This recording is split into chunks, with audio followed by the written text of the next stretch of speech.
بسم اللہ الرحمن الرحیم، شروع کرتا ہوں اللہ کے نام سے جو بے انتہا مہربان نہایت رحم کرنے والے ہیں۔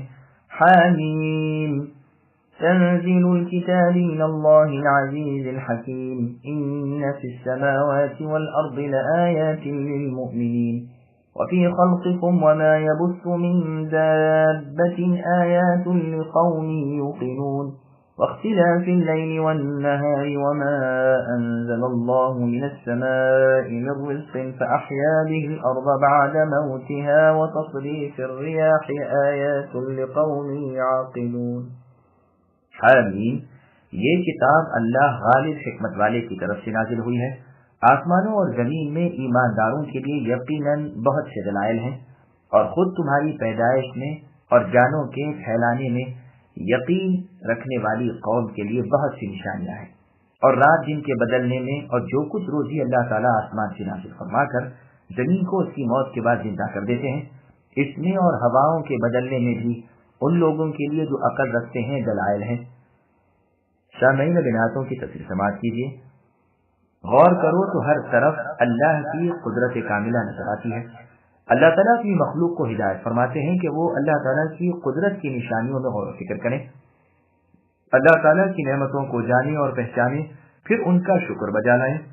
دیکھیں کہ اللہ تعالیٰ کتنی بڑی قدرتوں والے ہیں، جس نے آسمان و زمین اور مختلف قسم کی تمام مخلوق کو پیدا کیا ہے، فرشتے، جن، انسان، چوپائے، پرند، جنگلی جانور، درند، کیڑے پتنگے، سب اللہ ہی کے پیدا کیے ہوئے ہیں۔ سمندر کی بے شمار مخلوق کے خالق بھی اللہ تعالیٰ ہی ہیں، دن کو رات کے بعد اور رات کو دن کے پیچھے وہیلے آ رہے ہیں۔ رات کا اندھیرا، دن کا اجالا اللہ ہی کے قبضے کی چیزیں ہیں۔ حاجت کے وقت انداز کے مطابق بادلوں سے پانی وہی برساتے ہیں۔ رزق سے مراد بارش ہے، اس لیے کہ اسی سے کھانے کی چیزیں اگتی ہیں۔ خشک بنجر زمین سبز و شاداب ہو جاتی ہے اور طرح طرح کی پیداوار اگاتی ہے۔ شمالی، جنوبی، پوربا، پچھوا، تر و خشک، کم و بیش، رات اور دن کی ہوائیں وہیں چلاتے ہیں۔ بعض ہوائیں بارش کو لاتی ہیں، بعض بادلوں کو پانی والا کر دیتی ہیں، بعض روح کی غذا بنتی ہیں اور ان کے سوا اور کاموں کے لیے چلتی ہیں۔ پہلے فرمایا کہ اس میں ایمان والوں کے لیے نشانیاں ہیں، پھر یقین والوں کے لیے فرمایا، پھر عقل والوں کے لیے فرمایا۔ یہ ایک عزت والے حال سے دوسرے عزت والے حال کی طرف ترقی کرنا ہے۔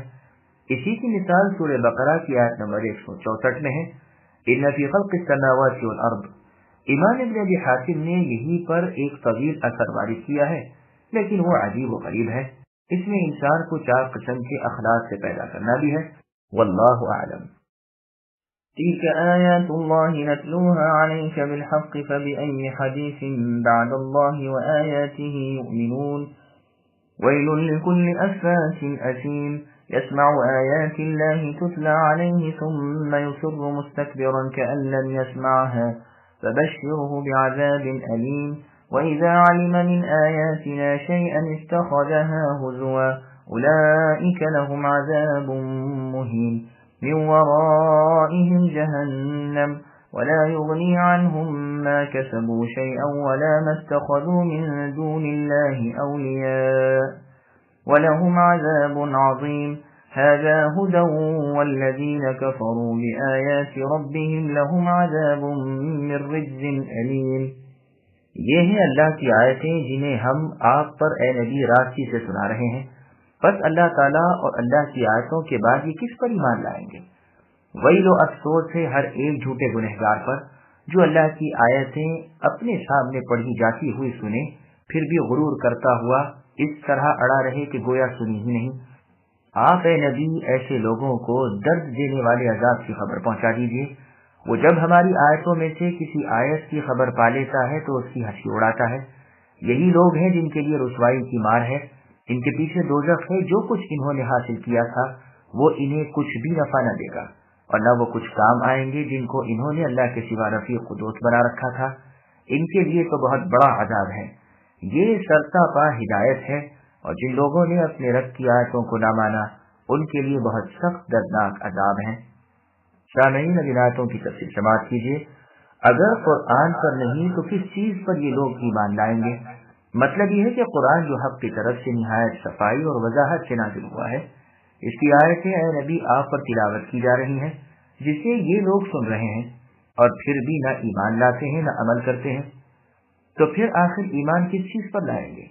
ان کے لیے ویل ہے اور ان پر افسوس ہے جو زبان کے جھوٹے کام کے گنہگار اور دل کے کافر ہیں، اللہ کی باتیں سنتے ہوئے اپنے کفر، انکار اور بدباطنی پر اڑے ہوئے ہیں، گویا سنا ہی نہیں۔ انہیں سنا دیجیے کہ ان کے لیے اللہ تعالیٰ کے ہاں دکھ کی مار ہے، قرآن کی آیتیں ان کے مذاق کی چیز رہ گئی ہیں، تو جس طرح یہ میرے کلام کی اہانت کرتے ہیں کل میں انہیں ذلت کی سزا دوں گا۔ صحیح بخاری، مسلم اور سنن نبی داؤد میں حدیث ہے، رسول اللہ نے فرمایا کہ قرآن لے کر دشمنوں کے ملک میں نہ جاؤ، ایسا نہ ہو کہ وہ اس کی اہانت و بے قدری کریں۔ پھر اس ذلیل کرنے والے عذاب کا بیان فرمایا کہ ان خصلتوں والے لوگ جہنم میں ڈالے جائیں گے، ان کے مال و اولاد اور ان کے وہ جھوٹے معبود جنہیں یہ زندگی بھر پوجتے رہے انہیں کچھ کام نہ آئیں گے، انہیں زبردستی اور بہت بڑے عذاب بھگتنے پڑیں گے۔ پھر ارشاد ہوا کہ یہ قرآن سراسر ہدایت ہے اور اس کی آیتوں سے جو منکر ہیں ان کے لیے سخت المناک عذاب ہیں۔ واللہ اعلم۔ الله الذي سخر لكم البحر لتجري الفلك فيه بأمره ولتبتغوا من فضله ولعلكم تشكرون وسخر لكم ما في السماوات وما في الأرض جميعا منه إن في ذلك لآيات لقوم يتفكرون قل للذين آمنوا يغفروا للذين لا يرجون أيام الله ليجزي قوما بما كانوا يكسبون من عمل صالحا فلنفسه ومن أساء فعليها ثم إلى ربكم ترجعون۔ اللہ ہی ہے جس نے تمہارے لیے دریا کو مطیع بنا دیا تاکہ اس کے حکم سے اس میں کشتیاں چلیں اور تم اللہ کا فضل تلاش کرو اور ممکن ہے تم اللہ کا شکر بجا لاؤ، اور آسمان و زمین کی ہر چیز کو بھی اللہ ہی نے اپنی طرف سے تمہاری مطیع کر دیا۔ جو غور کرے یقیناً وہ اس میں بہت سی دلیلیں پالیں گے۔ اے نبی، آپ ایمان والوں سے کہہ دیجئے کہ وہ ان لوگوں سے درگزر کریں جو اللہ کے دنوں کی توقع نہیں رکھتے، تاکہ اللہ تعالیٰ ایک قوم کو ان کے کرتوتوں کا بدلہ دے دے۔ جو نیکی کرے گا وہ اپنے ذاتی بھلے کے لیے، اور جو برائی کرے گا اس کا وبال اسی پر ہے، پھر تم سب اپنے پروردگار اللہ کی طرف لوٹائے جاؤ گے۔ سامعین، آیاتوں کی تفسیر سماعت کیجیے۔ تجارت کے ذرائع اللہ تعالیٰ نے پیدا کیے ہیں۔ اللہ تعالیٰ اپنی نعمتیں بیان فرما رہے ہیں کہ اللہ ہی کے حکم سے سمندر میں اپنی مرضی کے مطابق سفر طے کرتے ہو، بڑی بڑی کشتیاں مال سے اور سواری سے لگی ہوئی ادھر سے ادھر لے جاتے ہو، تجارتیں اور کمائی کرتے ہو۔ یہ اس لیے بھی ہے کہ تم شکر بجا لاؤ، نفع حاصل کر کے رب تعالیٰ اللہ کا احسان مانو۔ پھر اللہ نے آسمان کی چیز جیسے سورج، چاند، ستارے اور زمین کی چیز جیسے پہاڑ، نہریں اور تمہارے فائدے کی بے شمار چیزیں تمہارے لیے مسخر کر دیں۔ یہ سب اللہ کا فضل و احسان، انعام و اکرام ہے، اور تنہا اللہ ہی کی طرف سے یہ ساری چیزیں تمہیں ملی ہیں۔ سورہ نحل کی آیت نمبر 53 میں ہے وَمَا بِكُم مِّن نِّعْمَةٍ فَمِنَ اللَّهِ الْآيَةُ، یعنی اے لوگوں، تمہارے پاس جو نعمتیں ہیں سب اللہ تعالیٰ کی دی ہوئی ہیں، اور اب بھی تم سختی کے وقت اللہ ہی کی طرف گر گڑاتے ہو۔ ابن عباس رضی اللہ عنہما فرماتے ہیں ہر چیز اللہ ہی کی طرف سے ہے اور یہ نام اللہ ہی کے ناموں میں سے ہے، پس یہ سب اللہ ہی کی جانب سے ہے، کوئی نہیں جو اللہ سے چھینا چھپٹی یا جھگڑا کر سکے، ہر ایک اس یقین پر ہے کہ وہ اسی طرح ہے۔ غور و فکر رکھنے والوں کے لیے اس میں بھی بہت سی نشانیاں ہیں۔ پھر آگے اللہ فرماتے ہیں صبر و تحمل کی عادت ڈالو، منکرین قیامت کی کڑوی تسلی سن لیا کرو، مشرک اور اہل کتاب کی ایذاؤں کو سہار لیا کرو۔ یہ حکم شروع اسلام میں تھا، لیکن بعد میں جہاد اور جلا وطنی کے احکام نازل ہوئے۔ اللہ کے دنوں کی امید نہیں رکھتے، یعنی اللہ کی نعمتوں کے حاصل کرنے کی کوشش نہیں کرتے۔ پھر فرمایا کہ ان سے تم اے مسلمانوں سے شمپوشی کرو، ان کے اعمال کی سزا خود ہم انہیں دیں گے۔ اسی لیے اس کے بعد ہی فرمایا کہ تم سب اللہ کی طرف لوٹائے جاؤ گے اور ہر نیکی بدی کی جزا سزا پاؤ گے۔ واللہ سبحانہ وتعالی اعلم۔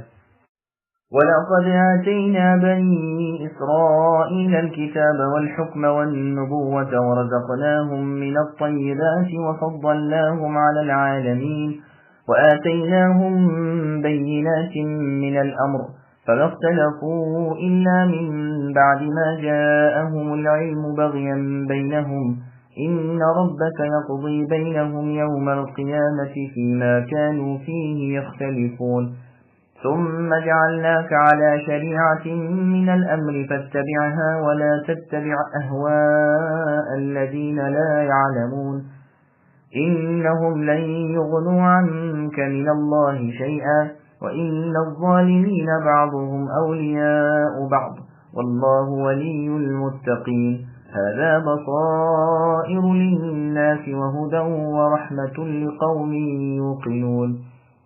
یقیناً ہم نے بنی اسرائیل کو کتاب، حکومت اور نبوت دی تھی، اور ہم نے انہیں پاکیزہ اور نفیس روزیاں دی تھیں، اور انہیں دنیا والوں پر فضیلت دی تھی، اور ہم نے انہیں دین کی صاف صاف دلیلیں دی. پھر انہوں نے اپنے پاس علم کے پہنچ جانے کے بعد آپس کی ضد بحث سے ہی اختلاف برپا کر ڈالا. یہ جن جن چیزوں میں اختلاف کر رہے ہیں ان کا فیصلہ قیامت والے دن ان کے درمیان خود اللہ تعالیٰ کر لیں گے. پھر ہم نے اے نبی آپ کو دین کی ظاہر راہ پر قائم کر دیا ہے، سو آپ اسی راہ پر لگے رہیے اور نادانوں کی خواہشوں کی پیروی میں نہ پڑیے. یاد رکھیے یہ لوگ اللہ کے کسی عذاب کو آپ سے ہٹا نہیں سکتے. سمجھ لیجیے کہ ظالم لوگ آپس میں ایک دوسرے کے رفیق و دوست ہیں، اور پرہیزگاروں کے رفیق تو اللہ تعالیٰ ہیں. یہ قرآن ان لوگوں کے لیے دانش مندیاں اور ہدایت و رحمت ہے، اس جماعت کے لیے جو یقین رکھتی ہے. سامعین ہدایتوں کی تفصیل سماعت کیجیے. بنی اسرائیل پر انعامات کا ذکر. بنی اسرائیل پر جو نعمتیں رحیم و کریم اللہ تعالیٰ نے انعام فرمائی تھیں ان کا ذکر فرما رہے ہیں کہ کتابیں ان پر اتاری، رسول ان میں بھیجے، حکومت انہیں دی، بہترین غذائیں اور صاف ستھری چیزیں انہیں عطا فرمائی، اور اس زمانے کے اور لوگوں پر انہیں برتری دی، اور انہیں امر دین کی عمدہ اور کھلی ہوئی دلیلیں پہنچا دی، اور ان پر حجت رب قائم ہو گئی. پھر ان لوگوں نے پھوٹ ڈالی اور مختلف گروہ بن گئے، اور اس کا سبب سوائے ان کی اپنی غلط خواہش نفس اور خودی کے کچھ نہ تھا. اے نبی صلی اللہ علیہ وسلم، آپ کے رب ان کے ان اختلافات کا فیصلہ قیامت کے دن خود ہی کر دیں گے. اس میں اس امت کو چوکنا کیا گیا ہے کہ خبردار تم ان یہود و نصارہ جیسے نہ ہونا، ان کی چال نہ چلنا. اسی لیے اللہ جل وعلا نے فرمایا کہ اے نبی آپ اپنے رب کی وحی کے تابعدار بنے رہیے، مشرکوں سے کوئی مطلب نہ رکھیے، بے علموں کی ریس نہ کیجیے. یہ آپ کو اللہ تعالیٰ کے ہاں کیا کام آئیں گے؟ ان کی دوستیاں تو ان میں آپس میں ہی ہیں، یہ تو اپنے ملنے والوں کو نقصان ہی پہنچایا کرتے ہیں. پرہیزگاروں کے ولی و ناصر، رفیق و کارساز خود پروردگار عالم اللہ تعالیٰ ہیں، جو انہیں اندھیریوں سے ہٹا کر نور کی طرف لے جاتے ہیں، اور کافروں کے دوست شیاطین ہیں جو انہیں روشنی سے ہٹا کر اندھیریوں میں جھونکتے ہیں. یہ قرآن ان لوگوں کے لیے جو یقین رکھتے ہیں دلائل کے ساتھ ہی ہدایت و رحمت ہے. أَمْ حَسِبَ الَّذِينَ اجْتَرَحُوا السَّيِّئَاتِ أَن نَّجْعَلَهُمْ كَالَّذِينَ آمَنُوا وَعَمِلُوا الصَّالِحَاتِ سَوَاءً مَّحْيَاهُمْ وَمَمَاتُهُمْ سَاءَ مَا يَحْكُمُونَ. وَخَلَقَ اللَّهُ السَّمَاوَاتِ وَالْأَرْضَ بِالْحَقِّ وَلِتُجْزَىٰ كُلُّ نَفْسٍ بِمَا كَسَبَتْ وَهُمْ لَا يُظْلَمُونَ. أَفَرَأَيْتَ مَنِ اتَّخَذَ إِلَٰهَهُ هَوَاهُ وَأَضَلَّهُ اللَّهُ عَلَىٰ عِلْمٍ وختم على سمعه وقلبه وجعل على بصره غشاوة فمن يهديه من بعد الله أفلا تذكرون. کیا ان لوگوں کا جو برے کام کرتے ہیں یہ گمان ہے کہ ہم انہیں ان لوگوں جیسا کر دیں گے جو ایمان لائے اور نیک کام کیے، کہ ان کا مرنا جینا یکساں ہو جائے؟ برا حکم لگا رہے ہیں.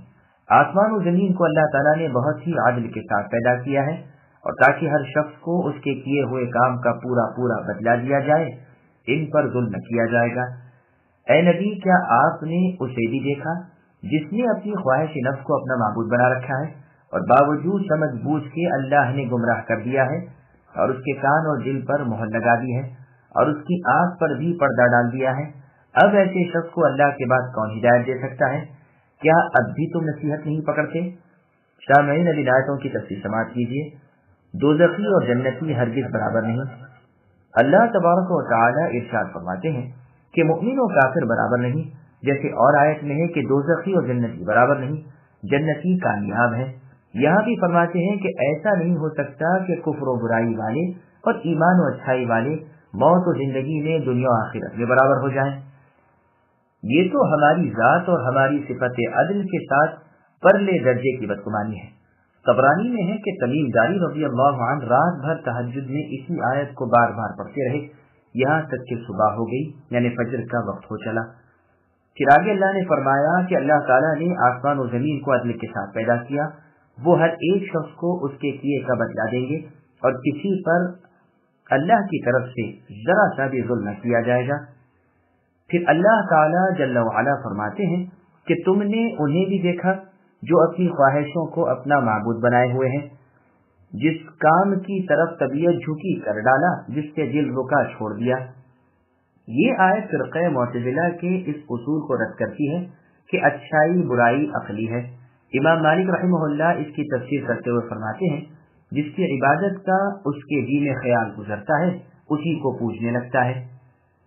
اس کے بعد کے جملے کے دو معنی ہیں، ایک تو یہ کہ اللہ تعالیٰ نے اپنے علم کی بنا پر اسے مستحق گمراہی جان کر گمراہ کر دیا، دوسرا معنی یہ ہے کہ اس کے پاس علم و حجت دلیل و سند آ گئی پھر اسے گمراہ کیا۔ یہ دوسری بات پہلی کو بھی مستلزم ہے اور پہلی دوسری کو مستلزم نہیں۔ اس کے کانوں پر مہر ہے، نفع دینے والی شرعی بات سنتا ہی نہیں، اس کے دل پر مہر ہے، ہدایت کی بات دل میں اترتی ہی نہیں، اس کی آنکھوں پر پردہ ہے، کوئی دلیل اسے نظر ہی نہیں آتی۔ بھلا اب اللہ تعالیٰ کے بعد اسے کون راہ دکھائے؟ کیا تم عبرت حاصل نہیں کرتے؟ جیسے اللہ تعالیٰ نے سورہ اعراف کی آیت نمبر 186 میں فرمایا، مَن يُضْلِلِ اللَّهُ فَلَا هَادِيَ لَهُ وَيَذَرُهُمْ فِي طُغْيَانِهِمْ يَعْمَهُونَ، یعنی جسے اللہ تعالیٰ گمراہ کر دے اس کا ہادی کوئی نہیں، ایسوں کو اللہ تعالیٰ چھوڑ دیتے ہیں کہ وہ اپنی سرکشی میں بہکتے رہیں۔ وَقَالُوا مَا هِيَ إِلَّا حَيَاتُنَا الدُّنْيَا نَمُوتُ وَنَحْيَا وَمَا يُهْلِكُنَا إِلَّا الدَّهْرُ وَمَا لَهُم بِذَلِكَ مِنْ عِلْمٍ إِنْ هُمْ إِلَّا يَظُنُّونَ وَإِذَا تُتْلَى عَلَيْهِمْ آيَاتُنَا بَيِّنَاتٍ مَا كَانَ حُجَّتُهُمْ إِلَّا أَن قَالُوا ائْتُوا بِآبَائِنَا إِن كُنتُمْ صَادِقِينَ قُلِ اللَّهُ يُحْيِيكُمْ ثُمَّ يُمِيتُكُمْ ثُمَّ يَجْمَعُكُمْ إِلَى يَوْمِ الْقِيَامَةِ لَا رَيْبَ فِيهِ وَلَكِنَّ أَكْثَرَ النَّاسِ لَا يَعْلَمُونَ۔ ان کافروں نے کہا کہ زندگی تو صرف دنیا کی زندگی ہی ہے، مرتے ہیں اور جیتے ہیں اور ہمیں صرف زمانہ ہی مار ڈالتا ہے، دراصل انہیں اس کی کچھ خبر ہی نہیں، یہ تو صرف قیاس اور اٹکل سے ہی کام لے رہے ہیں۔ اور جب ان کے سامنے ہماری واضح اور روشن آیتوں کی تلاوت کی جاتی ہے تو ان کے پاس اس قول کے سوا کوئی دلیل نہیں ہوتی کہ اگر تم سچے ہو تو ہمارے باپ دادوں کو لاؤ۔ اے نبی آپ کہہ دیجئے کہ اللہ ہی تمہیں زندہ کرتے ہیں، پھر تمہیں مار ڈالتے ہیں، پھر تمہیں قیامت کے دن جمع کریں گے، جس میں کوئی شک نہیں، لیکن اکثر لوگ نہیں سمجھتے۔ سامعین، اب ان آیتوں کی تفصیل سماعت کیجیے۔ فلسفیوں اور دہریوں کا رد۔ دہریہ کفار اور ان کے ہم عقیدہ مشرکین عرب کا بیان ہو رہا ہے کہ یہ قیامت کے منکر ہیں اور کہتے ہیں کہ دنیا ہی ابتدا اور انتہا ہے، کچھ جیتے ہیں کچھ مرتے ہیں، قیامت کوئی چیز نہیں۔ فلاسفہ اور علم کلام کے قائل لوگ بھی یہی کہتے تھے۔ یہ لوگ ابتدا انتہا کے قائل نہ تھے، اور فلاسفہ میں سے جو لوگ دہریہ اور دوریہ تھے وہ خالق کے بھی منکر تھے۔ ان کا خیال تھا کہ ہر 36,000 سال کے بعد زمانے کا ایک دور ختم ہوتا ہے اور ہر چیز اپنی اصلی حالت پر آ جاتی ہے، اور ایسے کئی دور کے وہ قائل تھے۔ دراصل یہ معقول سے بھی بیکار جھگڑتے تھے اور منقول سے بھی روگردانی کرتے تھے، اور کہتے تھے کہ گردش زمانہ ہی ہلاک کرنے والی ہے، نہ کہ اللہ تعالیٰ۔ اللہ تعالیٰ نے فرمایا اس کی کوئی دلیل ان کے پاس نہیں، اور بجوز وہم و خیال کے کوئی وہ سند پیش نہیں کر سکتے۔ چنانچہ سنن ابی داؤد وغیرہ کی صحیح حدیث میں ہے کہ رسول اللہ صلی اللہ علیہ وسلم نے فرمایا، اللہ تعالیٰ فرماتے ہیں مجھے ابن آدم ایذا دیتا ہے، وہ دہر کو یعنی زمانے کو گالیاں دیتا ہے، دراصل دہر میں ہوں، تمام کام میرے ہاتھ میں ہیں، دن رات کا ہیر پھیر میں کرتا ہوں۔ صحیح مسلم کی ایک روایت میں رسول اللہ کا فرمان یوں ہے، اللہ تعالیٰ فرماتے ہیں دہر کو گالی نہ دو، اللہ تعالیٰ ہی دہر ہے۔ ابن جریر رحمہ اللہ نے اسے ایک بالکل غریب سند سے وارد کیا۔ اس میں اہل جاہلیت کا خیال تھا کہ ہمیں دن رات ہی ہلاک کرتے ہیں، وہی ہمیں مار کے جلاتے ہیں۔ پس اللہ تعالیٰ نے اپنی کتاب کریم میں نقل فرمایا وہ زمانے کو برا کہتے تھے، پس اللہ عز و جل نے فرمایا مجھے ابن آدم ایذا پہنچاتا ہے، وہ زمانے کو برا کہتا ہے اور زمانہ میں ہوں، میرے ہاتھ میں سب کام ہے، میں دن رات کا لے آنے لے جانے والا ہوں۔ صحیح بخاری اور ابن حبان نیز ابن ابی حاتم کی تفسیر میں ہے، رسول اللہ فرماتے ہیں، اللہ تعالیٰ فرماتے ہیں کہ ابن آدم زمانے کو گالیاں دیتا ہے جبکہ میں زمانہ ہوں، دن رات میرے ہاتھ میں ہے۔ اور تفسیر میں جریر طبری میں حدیث ہے، اللہ تعالیٰ نے فرمایا میں نے اپنے بندے سے قرض طلب کیا، اس نے مجھے نہ دیا، مجھے میرے بندے نے گالیاں دی، وہ کہتا ہے ہائے ہائے زمانہ اور زمانہ میں ہوں۔ امام شافعی اور ابو عبیدہ رحمہم اللہ وغیرہ ائمہ لغت و تفسیر اس حدیث کی تشریح میں فرماتے ہیں کہ جاہلیت کے عربوں کو جب کوئی بلا اور شدت و تکلیف پہنچتی تو وہ اسے زمانے کی طرف نسبت کرتے اور زمانے کو برا کہتے۔ دراصل زمانہ خود تو کچھ کرتا نہیں، ہر کام کو سر انجام دینے والے اللہ تعالیٰ ہی ہیں، اس لیے کفار و مشرکین کا زمانے کو گالی دینا فی الواقع اسے برا کہنا تھا جس کے ہاتھ میں اور جس کے بس میں زمانہ ہے، جو راحت و رنج کے مالک ہیں، اور وہ ذات باری تعالیٰ عز اسمہ اللہ تعالیٰ ہی ہیں، پس وہ گالی حقیقی فاعل یعنی اللہ تعالیٰ پر پڑتی ہے۔ اس لیے اس حدیث میں اللہ کے نبی صلی اللہ علیہ وسلم نے فرمایا اور لوگوں کو اس سے روک دیا، یہی شرح بہت ٹھیک اور بالکل درست ہے۔ امام ابن حزم رحمہ اللہ وغیرہ نے اس حدیث سے جو یہ سمجھ لیا ہے کہ دہر اللہ کے اسماء الحسنی میں سے ایک نام ہے، یہ بالکل غلط ہے، واللہ اعلم۔ پھر ان بے علموں، جاہلوں، کفار و مشرکین کی حج حجتی بیان ہو رہی ہے کہ قیامت قائم ہونے کی اور دوبارہ گرائے جانے کی بالکل صاف دلیلیں جب انہیں دی جاتی ہیں اور قائل معقول کر دیا جاتا ہے تو چونکہ کوئی جواب بن نہیں پڑتا، جھٹ سے کہہ دیتے ہیں کہ اچھا پھر ہمارے مردہ باپ دادوں پردادوں کو زندہ کر کے ہمیں دکھا دو تو ہم مان لیں گے۔ اللہ تعالیٰ فرماتے ہیں تم اپنا پیدا کیا جانا اور مر جانا تو اپنی آنکھوں دیکھ رہے ہو کہ تم کچھ نہ تھے اور اللہ نے تمہیں موجود کر دیا، پھر وہ تمہیں مار ڈالتے ہیں، تو جو ابتداءً پیدا کرنے پر قادر ہے وہ اللہ دوبارہ جی اٹھانے پر قادر کیسے نہ ہوں گے؟ بلکہ عقلاً یہ بات درست و ثابت ہے کہ جو شروع کسی چیز کو بنا دے اس پر دوبارہ اس کا بنانا بنسبت پہلی دفعہ کے بہت ہی آسان ہوتا ہے۔ بس یہاں فرمایا کہ پھر وہ تمہیں قیامت کے دن جس کے آنے میں کوئی شک نہیں جمع کریں گے، وہ دنیا میں تمہیں دوبارہ لانے کا نہیں جو تم کہہ رہے ہو کہ ہمارے باپ دادوں کو زندہ کر لاؤ، یہ تو دار عمل ہے، دار جزا قیامت کا دن ہے۔ یہاں تو ہر ایک کو تھوڑی بہت تاخیر مل جاتی ہے جس میں وہ اگر چاہے اس دوسرے گھر قیامت والے دن جنت کے لیے تیاریاں کر سکتا ہے۔ پس اپنی بے علمی کی بنا پر تمہیں اس دن کا انکار نہ کرنا چاہیے، تم گو اسے دور جان رہے ہو لیکن دراصل وہ قریب ہی ہے، تم گو اس کا آنا محال سمجھ رہے ہو لیکن فی الواقع اس کا آنا یقینی ہے۔ جو مؤمن با علم اور ذی عقل ہیں وہ قیامت کے دن پر یقین کامل رکھ کر عمل صالح میں لگے ہوئے ہیں۔ وَلِلَّهِ مُلْكُ السَّمَاوَاتِ وَالْأَرْضِ وَيَوْمَ تَقُومُ السَّاعَةُ يَوْمَئِذٍ يَخْسَرُ الْمُبْطِلُونَ وَتَرَى كُلَّ أُمَّةٍ جَاثِيَةً كُلُّ أُمَّةٍ تُدْعَى إِلَى كِتَابِهَا الْيَوْمَ تُجْزَوْنَ مَا كُنتُمْ تَعْمَلُونَ هَذَا كِتَابُنَا يَنطِقُ عَلَيْكُمْ بِالْحَقِّ إِنَّا كُنَّا نَسْتَنسِخُ مَا كُنتُمْ تَعْمَلُونَ۔ اور آسمان و زمین کی بادشاہی اللہ ہی کی ہے، جس دن قیامت قائم ہوگی اس دن اہل باطل بڑے نقصان میں پڑیں گے۔ اے نبی دیکھیے گا کہ ہر امت گھٹنوں پر گری ہوئی ہوگی، ہر فرقہ اپنا نام اعمال کی طرف بلایا جائے گا، آج تمہیں اپنے کیے کا بدلہ دیا جائے گا، یہ ہے ہماری کتاب جو تمہارے بارے میں سچ سچ بول رہی ہے، ہم تمہارے اعمال لکھواتے جاتے ہیں۔ سامعین اب آیتوں کی تفسیر سماعت کیجیے۔ جس دن حشر بپا ہوگا، اب سے لے کر ہمیشہ تک اور آج سے پہلے بھی تمام آسمانوں کے کل زمینوں کے مالک و بادشاہ سلطان اللہ تعالیٰ ہی ہیں۔ اللہ تعالیٰ کے اور اللہ کی کتابوں کے اور اللہ کے رسولوں کے منکر قیامت کے روز بڑے گھاٹے میں رہیں گے۔ سفیان ثوری رحمہ اللہ جب مدینے میں تشریف لائے تو آپ نے سنا کہ معاصری ایک غریب شخص ہیں، لوگوں کو اپنے کلام سے ہٹایا کرتے ہیں، تو آپ نے انہیں نصیحت کی اور فرمایا کیوں جناب، کیا آپ کو معلوم نہیں کہ ایک دن آئے گا جس میں باطل والے خسارے میں پڑیں گے؟ اس کا بہت اچھا اثر ہوا، اور معاصری رحمہ اللہ مرتے دم تک اس نصیحت کو نہ بھولے۔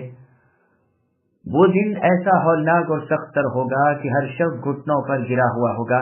یہ اس وقت جبکہ جہنم سامنے لائی جائے گی اور وہ ایک جھرجھری دے گی جس سے ہر شخص کانپ اٹھے گا اور اپنے گھٹنوں پر گر جائے گا، یہاں تک کہ خلیل اللہ ابراہیم اور روح اللہ عیسی ابن مریم علیہ السلام بھی، ان کی زبان سے بھی اس وقت نفسی نفسی یعنی میری جان نکلے گا۔ صاف کہہ دیں گے کہ اے اللہ، آج ہم آپ سے اور کچھ نہیں مانگتے، صرف اپنی سلامتی چاہتے ہیں۔ عیسیٰ علیہ السلام فرمائیں گے کہ آج میں اپنی والدہ کے لیے بھی اے اللہ آپ سے کچھ عرض نہیں کرتا، بس مجھے بچا لیجیے۔ وہ بات مفسرین نے کہا کہ مراد یہ ہے کہ ہر گروہ جدا گانا الگ الگ ہوگا، لیکن اس سے اولا اور بہتر تفسیر وہی ہے جو ہم نے کی، یعنی ہر ایک اپنے زانوں پر گرا ہوا ہوگا۔ ایک مرفوع حدیث میں جس میں سور وغیرہ کا بیان ہے، یہ بھی ہے کہ پھر لوگ جدا جدا کر دیے جائیں گے اور تمام امتیں زانوں پر جھک پڑیں گی۔ یہی فرمان الہی ہے وَتَرَى كُلَّ أُمَّةٍ جَاثِيَةً، اس میں دونوں حالتیں جمع کر دی ہیں، پس دراصل دونوں تفسیروں میں ایک دوسرے کا خلاف نہیں، واللہ اعلم۔ پھر آگے اللہ نے فرمایا ہر گروہ اپنے نام اعمال کی طرف بلایا جائے گا، جیسے اللہ نے سورہ زمر کی آیت نمبر 69 میں فرمایا وَوُضِعَ الْكِتَابُ وَجِيءَ بِالنَّبِيِّينَ الآیہ، نام اعمال رکھا جائے گا اور نبیوں اور گواہوں کو لایا جائے گا، آج تمہیں تمہارے ہر عمل کا بدلہ بھرپور دیا جائے گا، جیسے کہ اللہ تعالیٰ نے سورہ قیامہ کی آیت نمبر 13 میں فرمایا يُنَبَّأُ الْإِنسَانُ يَوْمَئِذٍ بِمَا قَدَّمَ وَأَخَّرَ، کہ انسان کو ہر اس چیز سے اس روز باخبر کر دیا جائے گا جو اس نے آگے بھیجی اور پیچھے دنیا میں چھوڑی، اس کے اگلے پچھلے تمام اعمال سے، بلکہ خود انسان اپنے حال پر خوب مطلع ہو جائے گا، گو اپنے تمام ترحیلیں سامنے رکھ ڈالے۔ یہ اعمال نامہ جو ہمارے حکم سے ہمارے امین اور سچے فرشتوں نے لکھا ہے، وہ تمہارے اعمال کو تمہارے سامنے پیش کر دینے کے لیے کافی وافی ہے، جیسے اللہ تعالیٰ نے سورہ کہف کی آیت نمبر 49 میں فرمایا وَوُضِعَ الْكِتَابُ فَتَرَى الْمُجْرِمِينَ مُشْفِقِينَ مِمَّا فِيهِ الآیہ، یعنی نام اعمال سامنے رکھ دیا جائے گا تو اے نبی آپ دیکھیں گے کہ گنہگار اس سے خوف زدہ ہو جائیں گے اور کہیں گے ہائے ہماری کم بختی۔ اس عمل نامے کی تو صفت یہ ہے کہ کسی چھوٹے بڑے عمل کو قلم بند کیے بغیر چھوڑا ہی نہیں ہے، جو کچھ انہوں نے کیا تھا سب سامنے حاضر پالیں گے۔ آپ کے رب اے نبی کسی پر ظلم نہیں کرتے۔ پھر آگے اللہ فرماتے ہیں کہ ہم نے محافظ فرشتوں کو حکم دے دیا تھا کہ وہ تمہارے اعمال لکھتے رہا کریں۔ ابن عباس رضی اللہ عنہما وغیرہ فرماتے ہیں کہ فرشتے بندوں کے اعمال لکھتے ہیں، پھر انہیں لے کر آسمان پر چڑھتے ہیں۔ آسمان کے دیوان عمل کے فرشتے اس نام اعمال کو لوح محفوظ میں لکھے ہوئے اعمال سے ملاتے ہیں، جو ہر رات اس کی مقدار کے مطابق ان پر ظاہر ہوتا ہے، جسے اللہ تعالیٰ نے اپنی مخلوق کی پیدائش سے پہلے ہی لکھا ہے، تو ایک حرف کی کمی زیادتی نہیں پاتے۔ پھر ابن عباس رضی اللہ عنہما نے اسی آخری جملے کی تلاوت فرمائی فَأَمَّا الَّذِينَ آمَنُوا وَعَمِلُوا الصَّالِحَاتِ فَيُدْخِلُهُمْ رَبُّهُمْ فِي رَحْمَتِهِ ذَلِكَ هُوَ الْفَوْزُ الْمُبِينُ وَأَمَّا الَّذِينَ كَفَرُوا أَفَلَمْ تَكُنْ آيَاتِي تُتْلَى عَلَيْكُمْ فَاسْتَكْبَرْتُمْ وَكُنْتُمْ قَوْمًا مُجْرِمِينَ وَإِذَا قِيلَ إِنَّ وَعْدَ اللَّهِ حَقٌّ وَالسَّاعَةُ لَا رَيْبَ فِيهَا قُلْتُمْ مَا نَدْرِي مَا السَّاعَةُ إِنْ نَظُنُّ إِلَّا ظَنًّا وَمَا نَحْنُ بِمُسْتَيْقِنِينَ وَبَدَا لَهُمْ سَيِّئَاتُ مَا عَمِلُوا وَحَاقَ بِهِم مَّا كَانُوا بِهِ يَسْتَهْزِئُونَ وَقِيلَ الْيَوْمَ نَنسَاكُمْ كَمَا نَسِيتُمْ لِقَاءَ يَوْمِكُمْ هَٰذَا وَمَأْوَاكُمُ النَّارُ وَمَا لَكُم مِّن نَّاصِرِينَ ذَلِكُمْ بِأَنَّكُمُ اتَّخَذْتُمْ آيَاتِ اللَّهِ هُزُوًا وَغَرَّتْكُمُ الْحَيَاةُ الدُّنْيَا فَالْيَوْمَ لَا يُخْرَجُونَ مِنْهَا وَلَا هُمْ يُسْتَعْتَبُونَ فَلِلَّهِ الْحَمْدُ رَبِّ السَّمَاوَاتِ وَرَبِّ الْأَرْضِ رَبِّ الْعَالَمِينَ وَلَهُ الْكِبْرِيَاءُ فِي السَّمَاوَاتِ وَالْأَرْضِ وَهُوَ الْعَزِيزُ الْحَكِيمُ۔ پس جو لوگ ایمان لائے اور انہوں نے نیک کام کیے، انہیں ان کے رب تعالیٰ اللہ تعالیٰ اپنی رحمت تلے لے لیں گے، یہی صریح اور کھلی کامیابی ہے۔ لیکن جن لوگوں نے کفر کیا ان سے میں کہوں گا کیا میری آیتیں تمہیں سنائی نہیں جاتی تھی؟ پھر بھی تم تکبر کرتے رہے اور تم تھے ہی گنہگار لوگ۔ اور جب کبھی کہا جاتا کہ اللہ کا وعدہ یقیناً سچا ہے اور قیامت کے آنے میں کوئی شک نہیں، تو تم جواب دیتے تھے کہ ہم نہیں جانتے قیامت کیا چیز ہے، ہمیں یوں ہی سا خیال ہو جاتا ہے لیکن ہمیں یقین نہیں۔ اب ان پر اپنے اعمال کی برائیاں کھل گئیں اور جسے وہ مذاق میں اڑا رہے تھے اس نے انہیں گھیر لیا اور کہہ دیا گیا کہ آج ہم تمہیں بھلا دیں گے جیسے کہ تم نے اپنے اس دن سے ملنے کو بھلا دیا تھا، تمہارا ٹھکانہ جہنم ہے اور تمہارا مددگار کوئی نہیں۔ یہ اس لیے ہے کہ تم نے اللہ کی آیتوں کی ہنسی اڑائی تھی اور دنیا کی زندگی نے تمہیں دھوکے میں ڈال رکھا تھا، پس آج کے دن نہ تو یہ دوزخ سے نکالے جائیں اور نہ ان سے اللہ کی خفگی کا تدارک طلب کیا جائے۔ پس اللہ کی تعریف ہے جو آسمانوں اور زمین اور تمام جہان کے پالنہار ہیں۔ تمام بزرگی اور بڑائی آسمانوں اور زمین میں اللہ ہی کی ہے اور وہی غلبے والے ہیں اور حکمت والے ہیں۔ سامعین، اب آیتوں کی تفصیل سماعت کیجیے۔ روز قیامت سچے فیصلے ہوں گے۔ ان آیتوں میں اللہ تبارک و تعالی اپنے اس فیصلے کی خبر دیتے ہیں جو وہ آخرت کے دن اپنے بندوں کے درمیان کریں گے۔ جو لوگ اپنے دل سے ایمان لائے اور اپنے ہاتھ پاؤں سے شریعت کے مطابق نیک نیتی کے ساتھ اچھے عمل کیے، انہیں اپنے کرم و رحم سے جنت عطا فرمائیں گے۔ رحمت سے مراد جنت ہے، جیسا کہ صحیح بخاری میں ہے، رسول اللہ نے فرمایا کہ اللہ تعالیٰ نے جنت سے فرمایا تو میری رحمت ہے، جسے میں چاہوں عطا فرماؤں گا۔ کھلی کامیابی اور حقیقی مراد کو حاصل کر لینا یہی ہے۔ اور جو لوگ ایمان سے رک گئے بلکہ کفر کیا، ان سے قیامت کے دن بطور ڈانٹ ڈپٹ کے کہا جائے گا کہ کیا اللہ تعالیٰ کی آیتیں تمہارے سامنے نہیں پڑھی جاتی تھی؟ یعنی یقیناً پڑھی جاتی تھی اور تمہیں سنائی جاتی تھی، پھر بھی تم نے غرور و نخوت میں آ کر ان کی اتباع نہ کی بلکہ ان سے منہ پھیرے رہے۔ اپنے دلوں میں اللہ تعالیٰ کے فرمان کی تکذیب لیے ہوئے تم نے ظاہراً اپنے افعال میں بھی اللہ کی نافرمانی کی، گناہوں پر گناہ دلیری سے کرتے چلے گئے۔ اور جب ایماندار تم سے کہتے کہ اللہ تعالیٰ کا وعدہ قطعاً سچا ہے اور قیامت ضرور قائم ہوگی، اس کے آنے میں کوئی شک نہیں، تو تم پلٹ کر جواب دے دیا کرتے تھے کہ ہم نہیں جانتے قیامت کسے کہتے ہیں، ہمیں وہ کچھ یوں ہی سا وہم ہوتا ہے، لیکن ہمیں ہرگز یقین نہیں کہ قیامت ضرور آئے گی ہی۔ اب ان کی بدعمالیوں کی سزا ان کے سامنے آ گئی، اپنی آنکھوں اپنے کرتوت کا بدلہ دیکھ چکے اور جس عذاب کے انکاری تھے، جسے مذاق میں اڑاتے رہے تھے، جس کا ہونا ناممکن سمجھ رہے تھے، ان عذابوں نے انہیں چوطرف سے گھیر لیا اور انہیں ہر قسم کی بھلائی سے مایوس کرنے کے لیے کہہ دیا گیا کہ ہم تمہارے ساتھ وہی معاملہ کریں گے جیسے کوئی کسی کو بھول جاتا ہے، یعنی جہنم میں جھونک کر، پھر کبھی تمہیں اچھائی سے یاد بھی نہ کریں گے۔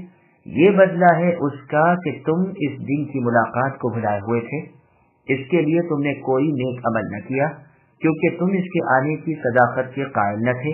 اب تمہارا ٹھکانہ جہنم ہے اور کوئی نہیں جو تمہاری کسی قسم کی مدد کر سکے۔ چنانچہ صحیح مسلم میں ہے، رسول اللہ صلی اللہ علیہ وسلم نے فرمایا کہ اللہ تعالیٰ اپنے بندوں سے قیامت کے دن فرمائیں گے، کیا میں نے تمہیں بال بچے نہیں دیے تھے؟ کیا میں نے تجھ پر دنیا میں انعام و اکرام نازل نہیں فرمائے تھے؟ کیا میں نے تیرے لیے اونٹوں اور گھوڑوں کو متی اور فرما بردار نہیں کر دیا تھا اور تجھے چھوڑ دیا تھا کہ سرور و خوشی کے ساتھ اپنے مکانات اور حویلیوں میں آزادی کی زندگی بسر کرے؟ یہ جواب دے گا کہ میرے پروردگار، یہ سب سچ ہے، بے شک آپ نے یہ تمام احسانات مجھ پر کیے تھے۔ اللہ تعالیٰ فرمائیں گے پس آج میں تجھے اسی طرح بھلا دوں گا جس طرح تو مجھے دنیا میں بھول گیا تھا۔ پھر آگے اللہ فرماتے ہیں، یہ سزائیں تمہیں اس لیے دی گئی ہیں کہ تم نے اللہ تعالیٰ کی آیتوں کا خوب مذاق اڑایا تھا اور دنیا کی زندگی نے تمہیں دھوکے میں ڈال رکھا تھا، تم اسی پر مطمئن تھے اور اس قدر تم نے بے فکری برتی کہ آخر آج نقصان اور خسارے میں پڑ گئے۔ اب تم دوزخ سے نکالے نہ جاؤ گے اور نہ تم سے ہماری خفگی اور ناراضگی کے دور کرنے کی کوئی وجہ طلب کی جائے گی، یعنی اس عذاب سے تمہارا چھٹکارا بھی محال اور اب میری رضامندی کا تمہیں حاصل ہونا بھی ناممکن۔ جیسے کہ مؤمن بغیر عذاب و حساب کے جنت میں جائیں گے، ایسے ہی تم بے حساب عذاب کیے جاؤ گے اور تمہاری توبہ بے سود رہے گی۔ اپنے اس فیصلے کو جو مؤمنوں اور کافروں میں ہوگا اللہ تعالیٰ بیان فرما کر ارشاد فرماتے ہیں کہ تمام حمد زمین و آسمان اور ہر چیز کے مالک اللہ تعالیٰ کے لیے ہے جو کل جہان کے پالنہار ہے۔ اللہ کی کبریائی یعنی سلطنت اور بڑائی آسمانوں اور زمین میں ہے، وہ بڑی عظمت اور بزرگی والے ہیں، ہر چیز اللہ کے سامنے پست ہے، ہر ایک اللہ ہی کا محتاج ہے۔ صحیح مسلم کی حدیث قدسی میں ہے، اللہ تعالیٰ جل وعلا فرماتے ہیں، عظمت میرا تہبند ہے اور کبریائی میری چادر ہے، جو شخص ان میں سے کسی کو بھی مجھ سے لینا چاہے گا میں اسے جہنم نصیب کر دوں گا۔ یعنی بڑائی اور تکبر کرنے والا دوزخی ہے۔ وہ اللہ تعالیٰ زبردست ہیں یعنی غالب ہیں، جو کبھی کسی سے مغلوب نہیں ہونے کے، کوئی نہیں جو اللہ پر روک ٹوک کر سکے، اللہ کے سامنے پڑ سکے۔ وہ اللہ تعالیٰ حکمت والے ہیں، اللہ کا ہر قول اور فعل، شریعت کا کوئی مسئلہ، اللہ کی لکھی ہوئی تقدیر کا کوئی حرف حکمت سے خالی نہیں۔ وہ اللہ بلندی والے اور برتری والے ہیں، اللہ کے سوا کوئی سچا معبود نہیں۔